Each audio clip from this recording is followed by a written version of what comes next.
So hello my dear friends, welcome back. Welcome to your channel Cooking Astrology. First of all, I would like to thank all of you for subscribing my channel and liking videos. Thanks a lot.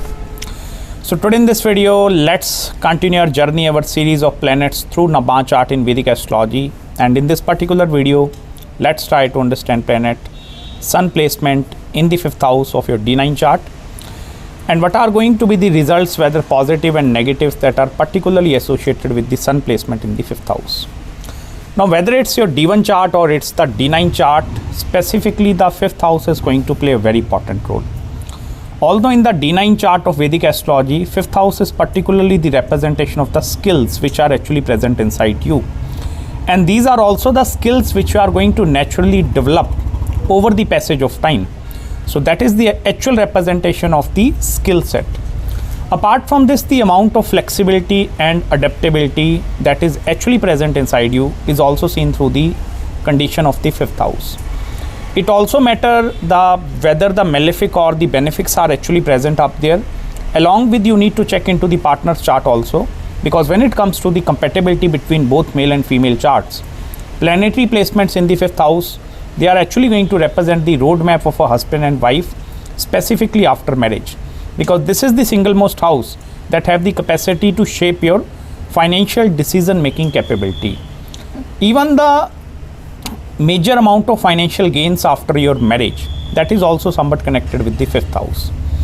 Even one more important thing, 5th house, as I told you in the D1 chart, is actually the representation of a children also, childbirth, creation and creativity. Now the same thing is actually applicable to the D9 chart also, but here you need to start combining the 5th house of Lord of D1 chart into the D9 chart.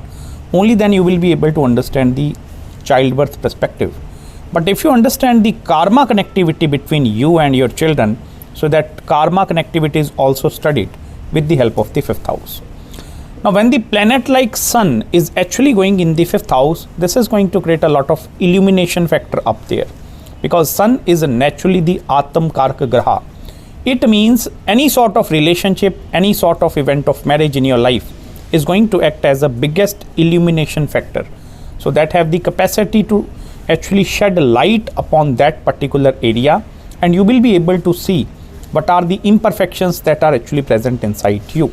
The things that you need to work upon in order to maintain a very cordial relationship into your life. Although with specifically like malefics in the 5th house, these also represents the initial setback and the initial failures that you are going to actually see in your relationship aspect, and that is going to become a necessary part in order for you to sustain and survive the event of marriage for the longer duration of time. Because malefics in the 5th house, they come with some sort of a teaching. And these are the teachings based over the planetary placement and even the number of imperfections which are actually present inside you. Because Surya, if you look into this planet, this is the planet of authority, power, dignity also. And that is the reason Sun is debilitated in the sign of Libra, because Libra is a sign of compromise, where you need to look into the needs of other people. You need to look how my partner is working, how she is working, how he is working. So here you need to develop the two most important qualities of flexibility and adaptability. Only then you will be able to sustain and survive that relationship bond.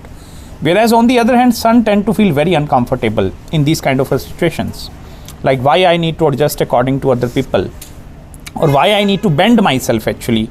Because Surya is the real Purush Graha. This is a pure masculine energy. And when it is coming in the 5th house, this is going to create that strong aura of masculinity inside you, irrespective of whether you are a male or a female. Even if you are a female with Sun in the 5th house, there is going to be a lot of independence, lot of independent character you are going to see. And that is why these people, as soon as they progress slowly over the passage of time, their mindset or their perception is going to totally change. Initially you will find these kind of individuals, they are going to be extremely independent. They don't like to work with any other person. Maybe they are also not going to be very good into group setting kind of a thing. They tend to prefer to live more alone, secluded and these kind of a thing, because these are the general characteristics. But as soon as they progress into the relationship, slowly over the passage of time, they tend to learn the things of gatherings actually. What is the importance of gatherings? What is the importance of family? And then slowly over the passage of time, they have the capacity to realize these things. Because as I told you, Surya is naturally the Atam Karka Graha. And the soul significator planet have the capacity to bring the biggest realizations into your life. And these are the realizations which are going to come slowly over the passage of time. Now, these are not only the realizations which you are going to only face from the relationship perspective, similarly with your money and wealth and the financial perspective also. Although, if the dignity of Sun is very, very powerful in the 5th house, this have the capacity to bless you with very good oratory skills, capacity of a person to become a leader also. Even depending over the zodiac sign placement, for example, this is posited in the sign of Jupiter, maybe Pisces or Sagittarius, then you have the capacity to become a very good healer also. Capacity to heal someone with your vibe, with your thoughts, with your opinions. So this is actually going to be acting as a healing tendency is also going to be up there, and even the leadership qualities are also going to be present up there. For that part, you need to check actually the zodiac sign placement in both D1 and the D9 chart. Like what kind of a skill set are actually going to be present inside me, and the skill set which are going to develop specifically after marriage, that is also going to be seen with this placement. Now, if for example, along with this planet Sun, if there are more planetary like conjunctions are creating actually, for example, there are 2, 3, 4 or some multiple planets or the cluster of planets if that are actually forming in the 5th house, this represents a karma. Karmic backlog is actually going to be present up there. Now, the decoding of the karma is going to be dependent over the planet that are actually conjunct with this Surya, and the maturity age of these planets have the capacity to create the karma unfoldment in front of you. Like for example, Sun is with Mercury, so Mercury matured at the age of 32. So 32 is that karma unfoldment. Even Mars matured at 28, so 28 is sometime becoming karma unfoldment. Even Saturn at 36, Rahu 42, Ketu 48. In that way, you can study the maturity ages of planet, and that particular age have the capacity to unfold the karma. Now, if you ask me one question, okay, we understand karma unfoldment is there, but from which area this is going to take place? Whether it's coming from our career, our profession, maybe our family, our father, mother, siblings. So for that part, you need to pick that planet that is in conjunction with Sun. For example, Mercury is in conjunction with planet Sun in the D9 chart. Now, specifically, first of all, look the Mercury in the D1 chart. Mercury rules over the two most important zodiac signs, the sign of Gemini and the sign of Virgo. Look where these zodiac signs are posited in your horoscope.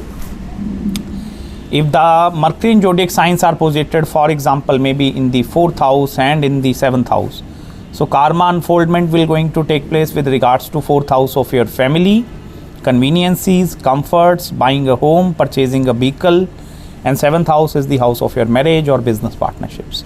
So 32 is going to be that age which shows the karma unfoldment is going to be happening in that area. In this way, you can also study if there are some planetary placements that are particular in conjunction with planet Sun. So the maturity age of that planets, they show us the unfoldment of karma, and that you can check specifically from the D1 chart. Even one more important thing, I know many of you are familiar with Vimshotri Mahadasha. That is actually the planetary timings, okay. Now, the main use of Vimshotri Mahadasha, Antardasha is for the predictability part, okay. Now, that is a separate thing, that is a part of predictive astrology. But if you want to make a clear, concise predictions based over your D9 chart only, then look into the 5th house, planet present up there, even the 5th house lord as well. So the dasha and the antardasha of the planet that are actually posited in the 5th house or the 5th house lord also, that have the capacity to show the major or the minor events that might going to take place into your life. Because here you need to understand one very important thing. Sun itself matured at the age of 21. So if Sun is posited in the 5th house, it means the 21st year is actually going to bring a biggest transformation in your life. Now that part might going to be differ from one person to some different person, because there are many people that might going to have Sun placement in the 5th house of the D9 chart. But here the results are going to differ, because not everyone is going to have the same ascendant in the D1 chart. And that is where that sign of Leo in whichever house that is posited, it shows that impact is going to be present up there. Even sometime you will see the sun is in conjunction with Rahu and Ketu axis. In many few charts, or maybe you can see the sun is in conjunction with Rahu or Ketu. Now that is actually going to be a heavy karma if Rahu and Ketu are conjunct up there. And then this have the capacity to sometime create curses inside a human being chart, specifically the ancestral curses, which are coming from your father side, because sun is the representation of a father. Now it also depends over the zodiac sign placement, like whether sun is in Scorpio or Aquarius.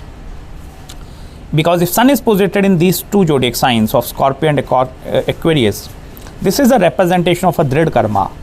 Drid means something fixed. Now you cannot change that karma.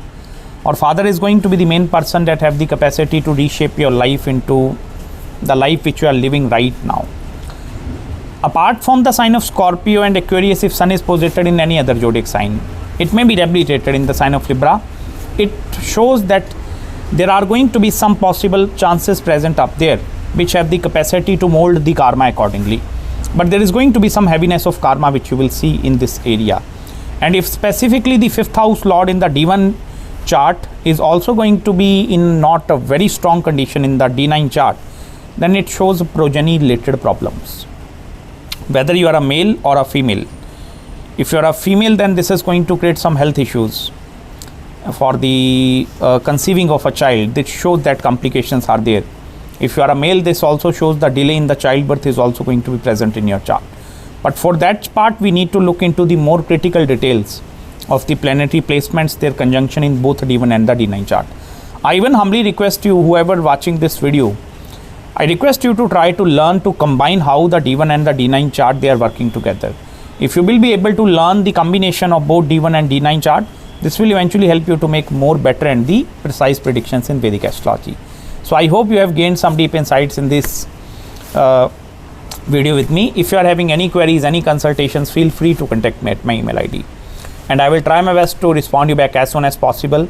Till then, make sure to subscribe my channel below, hit the like button if you really enjoyed this video. And please don't forget to follow me on Instagram as well. And I'm going to meet you very, very soon in the next video. Till then, bye-bye and Hare Krishna.